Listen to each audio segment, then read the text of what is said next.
Well, we were here just a little bit outside of Boston, and as Bostonians, we're very happy and gleeful that this huge blizzard is not going to impact us.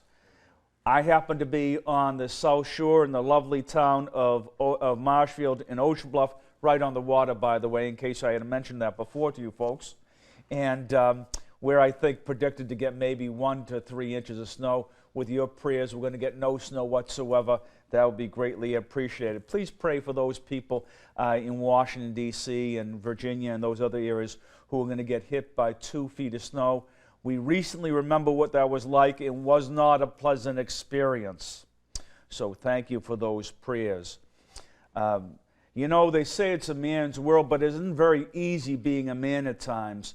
I know that when you get married, you have to prove yourself worthy. For the most part, you have to prove yourself worthy to the bride's father. Isn't that not correct?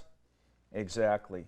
And so my dad happens to be married 58 years, and so the person he had to go to was his father-in-law, James O'Keefe, who's off the boat from Galway, Ireland. My dad, his last name is Carmichael. Well, we all figured out that's probably Scottish, correct? So can you imagine how happy O'Keefe was that a Scots was going to marry, his Irish daughter was going to marry a Scotsman. Well, Dad, you did a good job. I'm sure he'd change his mind right now and be very pleased. You proved yourself worthy to be married to my mother. Well, the reason I mention that, my father's giving me a funny face right now. The reason I mention that is because it makes sense, you know, and if my dad had had daughters rather than all boys, he'd have been the same way. Whoever's going to marry his daughter would have to prove themselves worthy to marry his daughter. It's just the way that it should be. Don't we all agree? Well, I kind of use this as an example because think about God the Father. God the Father also expects us to prove ourselves worthy to be with Him, correct? To be worthy of the inheritance that is going to be given to us in heaven. So He calls us to be holy, and He calls us to serve Him in serving other people. That's one of the ways we prove ourselves worthy to Him. Certainly following the commandments, undertaking the corporal and spiritual works of mercy. Those are very important things. Is it easy? No, it's very difficult. And our readings today show us how very difficult it is. We're presented the story today of Saul and of David. Saul's the king at this time. Now, Saul is the first king to come in and become king of Israel and Judah. It was a huge thing. The very first king that was brought in was Saul. So you think that was Samuel was the one who anointed him by the Lord to be the first king. What an incredible position that was to be put in and to be one. And he goes inside and he proves himself, at least initially, to be a very worthy leader. And he conquers a bunch of people so that he can spread that kingdom, the Jewish people, and provide for the covenant, to live out the covenant that God has called them to do. However, here's the interesting thing. God had given Saul, what an incredible gift He gave him, to be the very first king. Now, you'd think the very first king should be somebody who would have lived an exemplary life, wouldn't you have?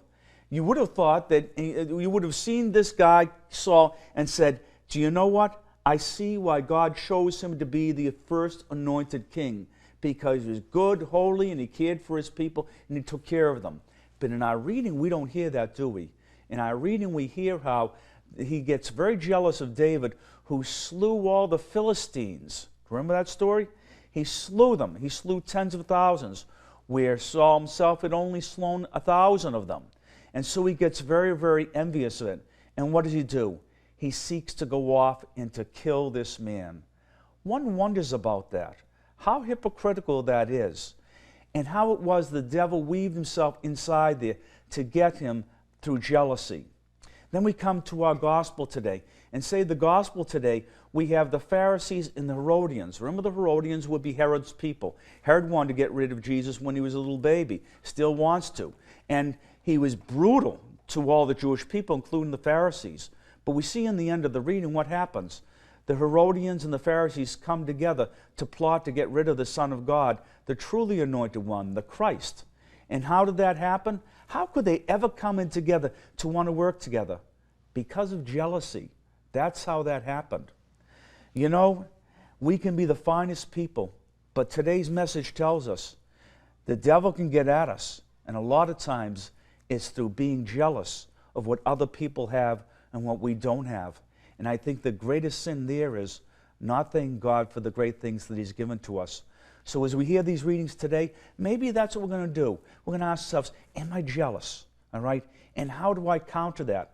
Easily I counter that with making a list of all the good things that God has given to me, so I can be grateful and thankful and praiseful to Him for all the good He's brought into my lives, our lives.